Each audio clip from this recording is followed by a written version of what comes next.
네, 오늘은 사도행전의 말씀에서 특별히 바오로 사도가 했던 모습을 보고 좀 몇 가지를 생각을 해봤습니다.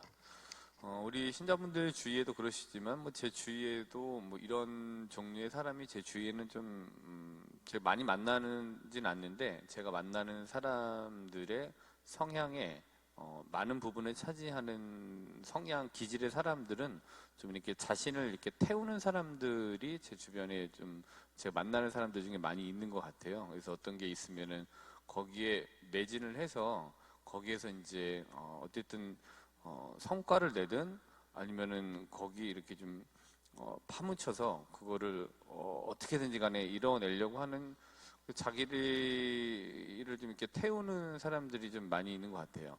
근데 이제 그런 사람들을 이렇게 보면은 저도 이제 영향을 받잖아요. 그래서 저 사람들이 저렇게 자신을 태울까? 근데 저 사람 움직이는 동의는 뭘까? 도대체 뭐가 저 사람을 저렇게 하도록 드라이브를 걸까? 뭐 이런 생각들을 하면은 그 사람들은 좀 확신이 있는 것 같아요. 그래서 내가 이 일을 하는 게 맞다라는 이제 판단이 딱 서면은 거기에 이제 매진하는 거죠. 그래서 이것저것 사서 공부를 하고 이것저것 또 해보고 거기에서 어떤 결론을 내고 또 더 매진하거나 이게 이제 확신했던 사람이 또 이게 하다 아니다라고 생각이 들면은 아닌 거라고 하면 또 깨끗하게 또 그 정리를 이렇게 하더라고요. 근데 그런 사람들의 특징은 이제 확신에 찬 건데, 근데 그 확신을 차게 만드는 건 어디서 오는가? 근데 앞서 잠깐 말씀드렸습니다만은 첫 번째로는 공부에서 오는 것 같습니다. 근데 두 번째로는 경험과 체험에서 오는 것 같습니다. 첫 번째는 공부가 무엇보다도 필요한 것 같아요. 제가 이제 올 때부터 많이 말씀드리고, 제가 뭐 장난스럽게 호학, 그다음에 제 인생의 모토 중에 하나가 호모 스투디움 이렇게 말씀드렸는데, 공부를 하는 것이 내가 무언가를 하려고 했을 때 굉장히 큰 확신을 가져다 주는 것 같아요. 자세히 알아보고 이런 것도 있고 저런 것도 있다라는 거를 여러 가지 다양한 정보들을 가지고 이제 나한테 입력을 시키는 거죠. 그리고 이제 거기서 분류하고 이렇게 해봐야지라고 하는 여러 가지 방법들이 쓸 때 확신을 갖게 되는 것 같아요. 그래서 첫 번째로는 공부가 무척 중요하다라고 보고, 두 번째로는 체험인데, 체험 같은 경우에는 그런 것 같아요. 이게 이제 하느님께로부터 오는 어떤 특별한 은총으로 여러 가지 체험을 먼저 할 경우에 거기에 맞춰갖고 또 확신이 이렇게 생기는 것 같아요. 왜냐면은 개인적으로 여러 가지 일들이 있었지만 두드러지는 어떤 체험을 가지고 거기에 대해서 확신을 하게 되는 거죠. 근데 이제 공부이고 두 번째 확신이라고 했는데, 공부하면서 체험하는 거가 이제 필요하고, 그다음 체험 후에는 반드시 공부를 이렇게 해야 됩니다.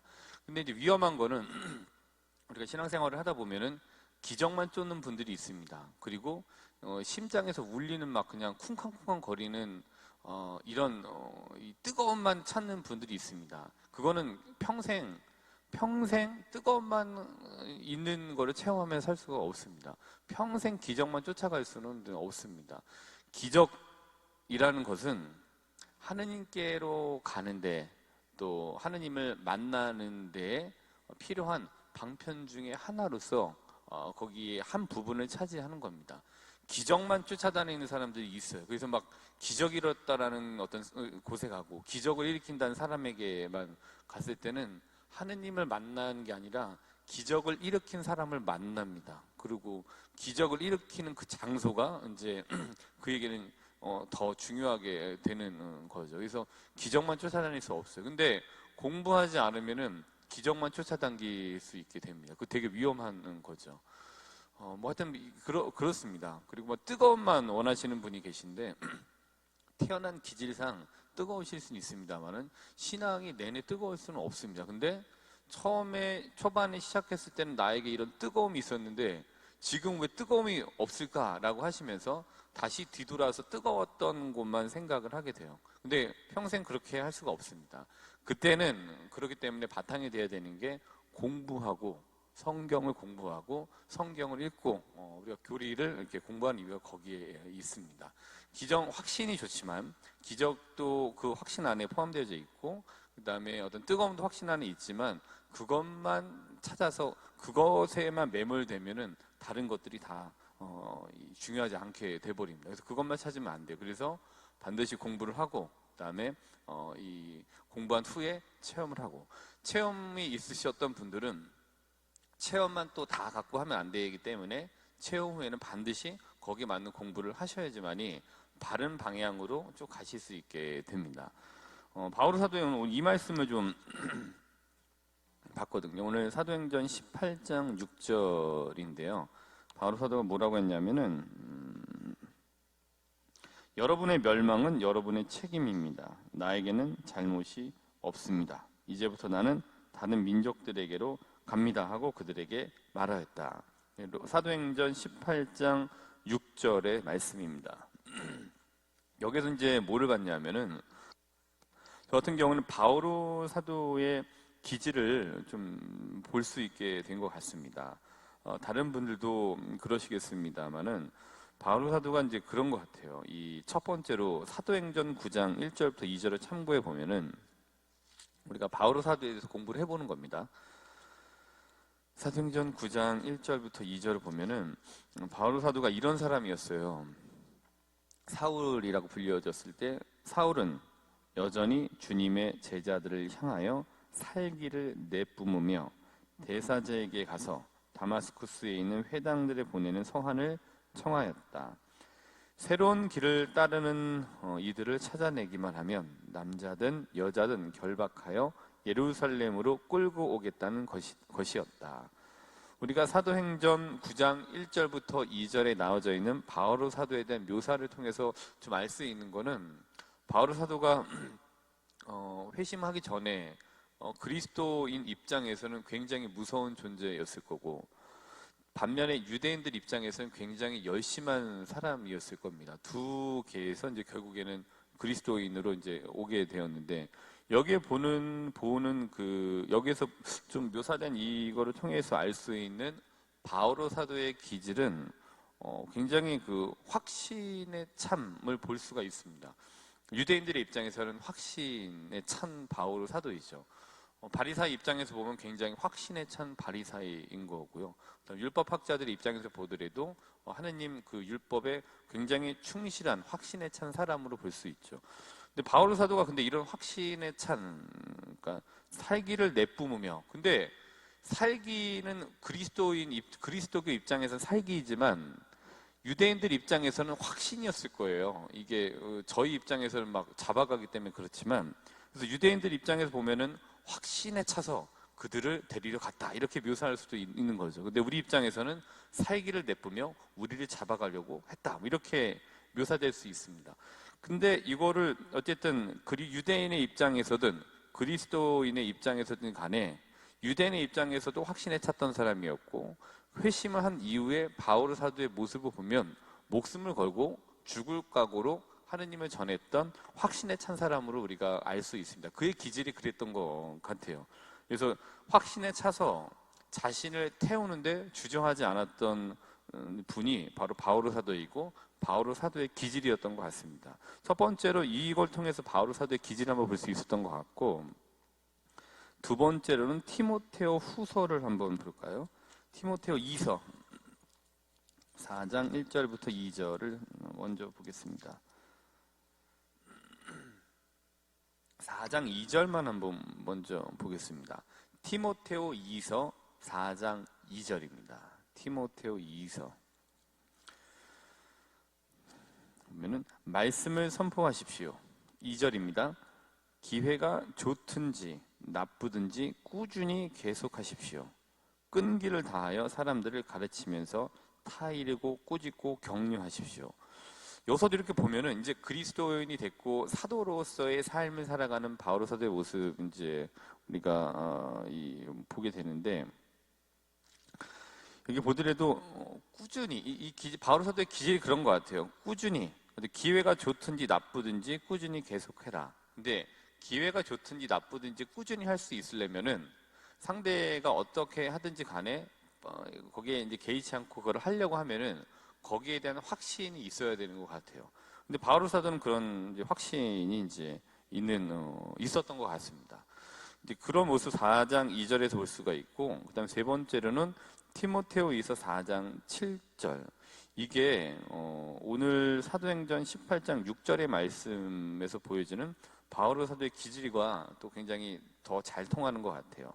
바오로 사도가 이렇게 됐잖아요. 티모테오이서 4장 7절에 보면 나는 훌륭히 싸웠고 달리기를 다 달렸으며 믿음을 지켰습니다. 나는 나를 태울 때 다 태웠다. 나는 하나님께 또 할 일을 다 했다. 그리고 나에게 주어진 소명들을 최선을 다해서 다 했고 나를 태웠다라는 말이 나는 훌륭히 싸웠고 달리기를 다 달렸으며 믿음을 지켰다라고 고백하는 여기에 이렇게 있는 것 같아요. 그러니까 우리가 확신을 갖고 무언가를 했을 때 그거에 이제 매진을 하고 거기에 태웠을 때 이런 말을 한다라면 야, 그거 참 얼마나 자신에게 뿌듯할까, 그리고 얼마나 후회가 없을까라는 생각을 좀 하게 듭니다. 그러면서 제가 생각했던 거는 대신 이거를 말씀드리고 하는 게 낫겠다. 그러면서 이제 떠올랐던 분이 안티오키아의 성 이냐시오예요. 다 잘 아시겠습니다만은 이제 이냐시오 성인이 맹수형에 처해져서 로마로 압송돼서 이제 죽음을 맞이하시게 되잖아요. 근데 이제 그 이냐시오 성인이 이제 그거를 하면서 어떤 말씀을 나눴냐 하면은 이분은 별명이 테오포로스였어요. 그러니까 테오포로스는 하느님을 모시고 다니는 사람, 뭐 이런 뜻이라고 합니다. 근데 되게 잘 맞는 것 같아요. 로마로 압송되면서도 하느님 말씀을 모시고 갔던 이 안티오키아의 성 이냐시오 성인 이렇게 보게 되는데 이렇게 얘기를 했습니다. 제가 그걸 보고서 다 적지는 못했는데 미사 끝나고 가서 이제 보고 다시 다 적어야 되는데 이렇게 얘기를 했습니다. 이 맹수형을 처해러 가면서 여러 교회에 이제 이 편지를 쓰고 결혼이나 아니면 무슨 이 신앙에 대한 이제 7가지 이제 편지들을 굉장히 깊이 있게 쓰셨다고 합니다. 그래서 굉장히 중요한 자료라고 하는데 이제 끌려가면서 이런 말씀을 하셨다고 해요. 나는 모든 교회에 편지를 쓰면서 여러분이 방해만 하지 않으면 내가 하느님을 위해 기꺼이 죽으러 간다고 모두에게 알렸습니다. 근데 이제 이게 제 공부한 바로는 이분이 이제 이렇게 맹수형에 처하러 가니까 가지 마라, 가면 안 된다라고 이제 신자들이 이렇게 편지를 쓰고 전달을 했죠. 그랬더니 자꾸 그렇게 하지 마라. 그러면 내가 하느님을 위해서 순교할 수 있는 기회를 여러분이 뺏는 거다. 그리고 내가 마음이 자꾸만 약해지게 된다. 당연하죠. 지금 맹수형이라는 게 사자 우리에다 던져져 갖고서 갈기갈기 찢어지는 건데 누가 그거를 두려워하지 않겠습니까? 근데 그렇게 하면 안 된다. 그럼 내가 이렇게 하려고 하는 그 내 마음이 자꾸 흔들리게 된다라고 이제 얘기를 했다고 했었습니다. 이제 이거 죽으러 간다고 모두에게 알렸습니다. 나의 간청입니다. 불필요한 호의를 나에게 베풀지 마십시오. 나는 맹수의 먹이가 되게 내버려 두십시오. 나는 그것을 통해서 하느님께 갈 수 있는 것입니다. 나는 하느님의 미랄입니다. 그 뒤에 뭐 있었는데 좀 적다가 시간이 더 나왔습니다. 불필요한 호의를 나에게 베풀지 말아라. 나는 맹수의 먹이가 되게 내버려 두어라. 근데 죽겠다라는 말씀이신 거잖아요. 근데 무언가를 위해서 죽을 각오로 뛰어들고 죽을 수 있다라는 거는 그 부분에 대해서 자기가 신념으로 삼고 있는 것에 대한 확신이 있기 때문에 죽을 각오로 가질 수 있고 죽을 수 있게 되는 거죠.